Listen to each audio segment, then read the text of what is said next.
professor who would say he's their hero. He is not a hero.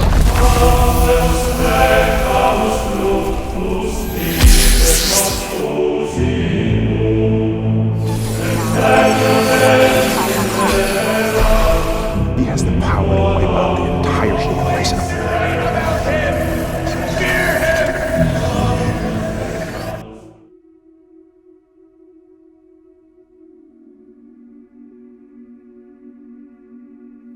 If you read the name Modern Saviors and thought that this was going to be some sort of infantilized, liberal, sissy portrayal of superheroes and comic books, then you thought quite wrong. My name is Tristan Fields, and welcome to Modern Saviors, where we study superhero mythology and contemporary legends. If you'd like to follow along with the channel, it's important that you follow me on X, because that's where the most recent updates will happen. The other day, Jay Oliva took to X to give us some insight on what the future of DC would have looked like when competent people were in charge. He was saying that following the events of Zack Snyder's Justice League, Batman would train Superman. He would refine his fighting skills from that of a brawler to more of a skilled combatant.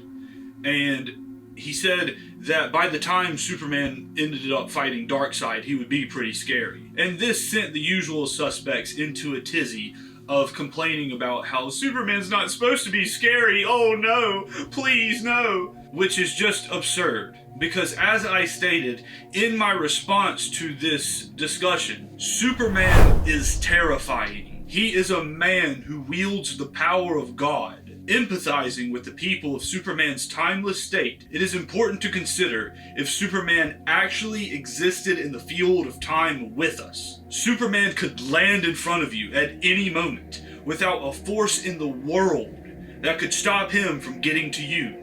The slightest glance of his eye could burn right through you.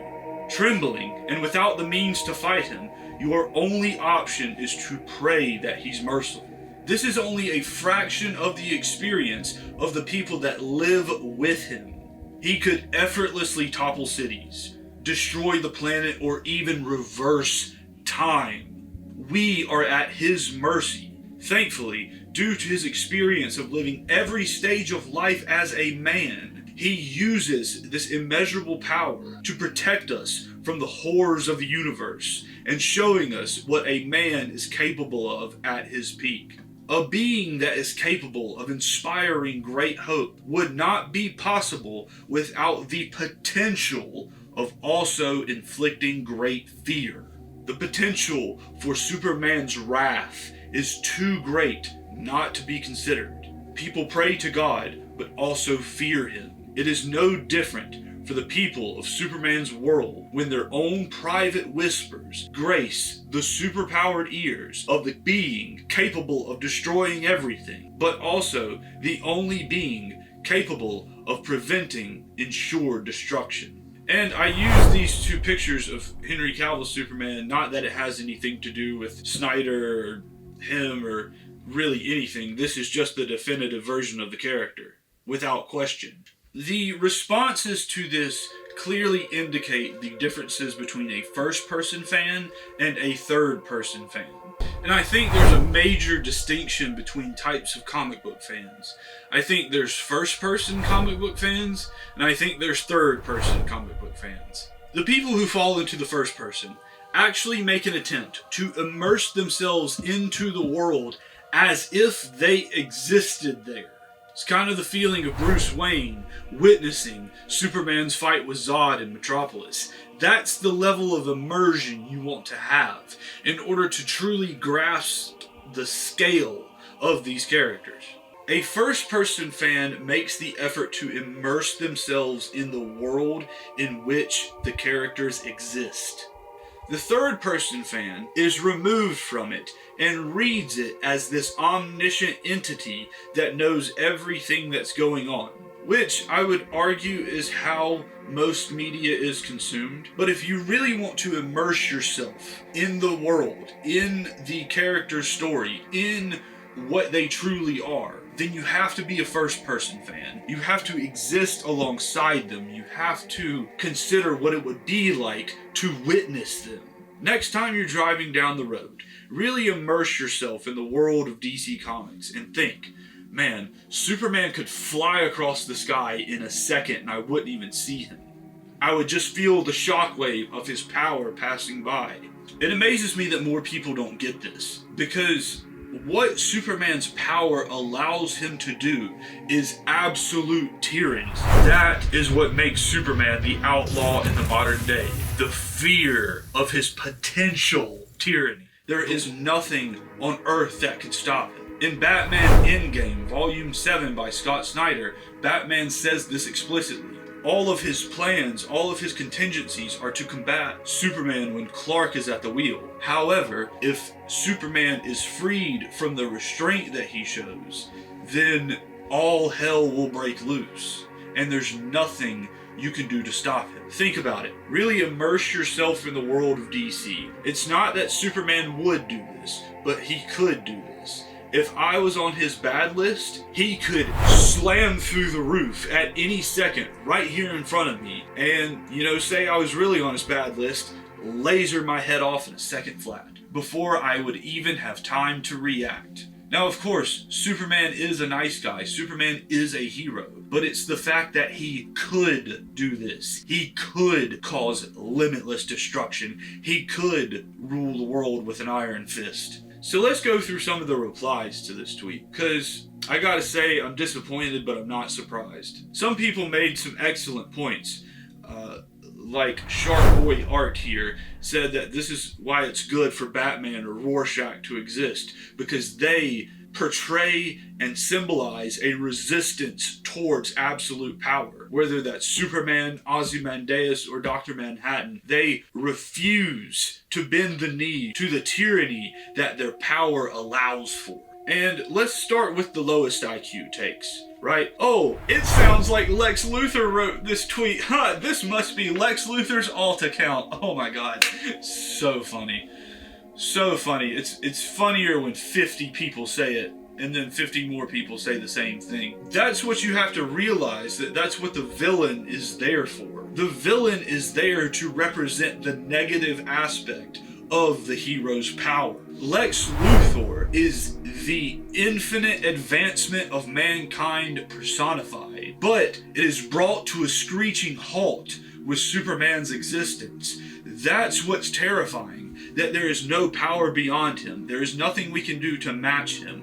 All of humanity's progress is rendered obsolete by Superman's existence. He is that powerful. It does not matter how good-hearted he is, how kind he is, how nice he is to people, no matter how many cats he saves out of a tree, no matter how many old ladies he helps cross the street, he is still capable of this. And then in that same vein, we get to the 300 people that commented, "Oh bro, you're talking about Homelander. Just go watch The Boys. You must be talking about a different character because that's not Superman. That's Homelander. That's Omni-Man." Bro, the reason that Homelander and Omni-Man exist is because they are a slice off of Superman's character that embody the negative aspects of his power. They are what Superman would be if he did not have this great control over his own abilities. They are what Superman would be without the lived human experience. They are what Superman would be if he wasn't such a down-to-earth guy. They are what Superman would be if Clark Kent didn't exist. In my tweet, which most people didn't make it to, admittedly, 10 sentences is too much to read apparently, arguably, the most important line in this tweet was, thankfully, due to his experience of living every stage of life as a man, he uses this immeasurable power to protect us from the horrors of the universe and showing us what a man is capable of at his peak.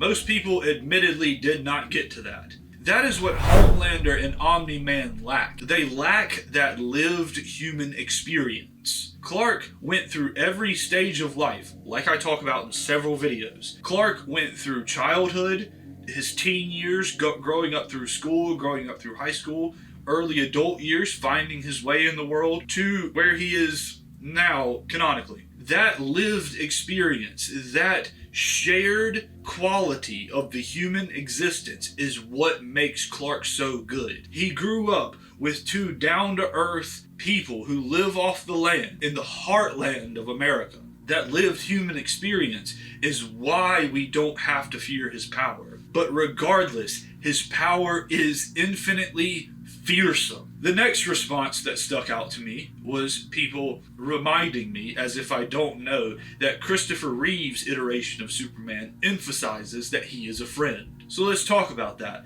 Let's talk about the man who claims to just be a friend. Who are you? A friend.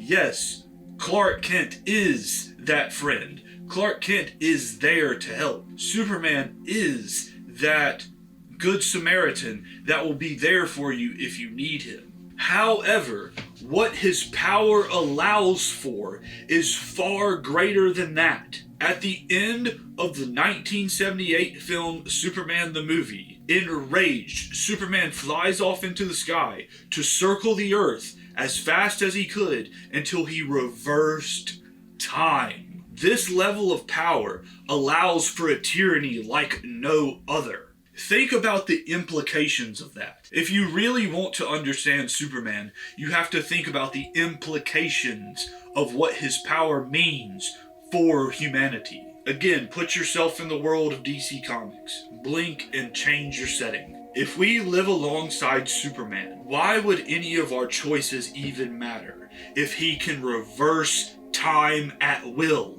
You would live your whole life, you would go through your day-to-day experience, making all the decisions, trying to improve yourself, going to work every day, really building for a future, and he could reverse time and set you back God knows how long. A being with the power to reverse time would rule over us all, simply because of their ability to do that. And then there are those who say, yeah, criminals should fear Superman, criminals should fear him, but not normal people, not regular people. How are you supposed to separate that? How can you inflict fear in criminals and not in people? Your innate abilities as Superman would put the fear of God in people. And this isn't like a fear in terms of like a shrieking, like, oh no, type fear. It's a disciplinarian fear. It's like when you done wrong at school, or if you failed a test.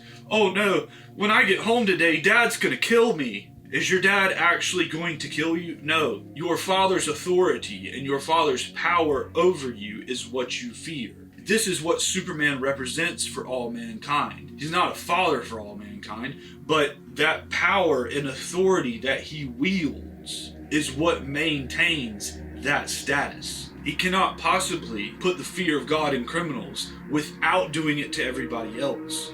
Unless you're saying that as long as you stay in line, you'll be fine. Let's see what else. What else do we have here? I'm sure there's more insightful and engaging responses.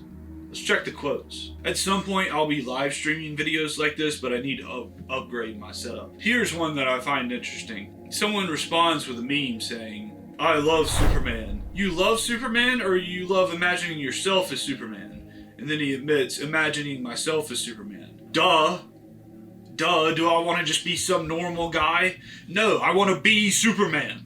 What's the point of reading or even watching if I don't want to be him? Of course, I want the strength that it requires to keep that level of godly power at bay. But what would it feel like to have the strength to lift anything? What would it feel like to be able to shoot fire from your eyes? I want that kind of discipline, and I want the power that comes with it. Why wouldn't you? I don't know who this skinny twerp is that people keep responding with gifs of. Is he in a movie or something? Okay, another common response that is just repeated over and over is, Oh, you think Superman should be scary? Superman should be scary? No, he shouldn't be. He shouldn't be. Anyway, I didn't say, at no point did I say that Superman should be scary. I said that he is. It does not matter if he tries to be. It does not matter what he intends. The level of power that he possesses will be scary regardless. There is no way to avoid that. He cannot be the ultimate good without also having the potential to be the ultimate evil. This one's kind of different. Someone says, okay, Bruce, responding with Bruce Wayne from the 1% scene in Batman v Superman Dawn of Justice Ultimate Edition. That is interesting because that's the premise of the film, of the character. It's of this. How can we trust this man who has seemingly absolute power? And if you look at another one of my tweets, I'll say you cannot have the power that Superman possesses and not be fear unless you were to display the ultimate act of benevolence. It's his sacrifice that allows the people to trust him because they know through that ultimate loss, that ultimate self-sacrifice, that he would always do what's right with his power. What does edgelord even mean? What does that mean? It's the opposite of Superman's nice all the time and he does community service and he gives me forehead kisses and reads me bedtime stories. That's so stupid. That is so stupid. This man is the most powerful man in the world. If you immerse yourself in DC Comics, he is the most powerful man in the world. Why would he be skipping through meadows and playing hopscotch? He's not your kindergarten teacher. He's not your emotional support puppy. He's not Mr. Rogers. Superman is the greatest action hero of the last century. He's not your youth pastor. Everybody keeps saying that this is not the character, but this is. This is the experience of people who live alongside him. Remember in Kingdom Come, when he came down into the bar where all the New Age superheroes were partying, and everybody got quiet for a second, and everybody stood up straight? This doesn't help. Party's over.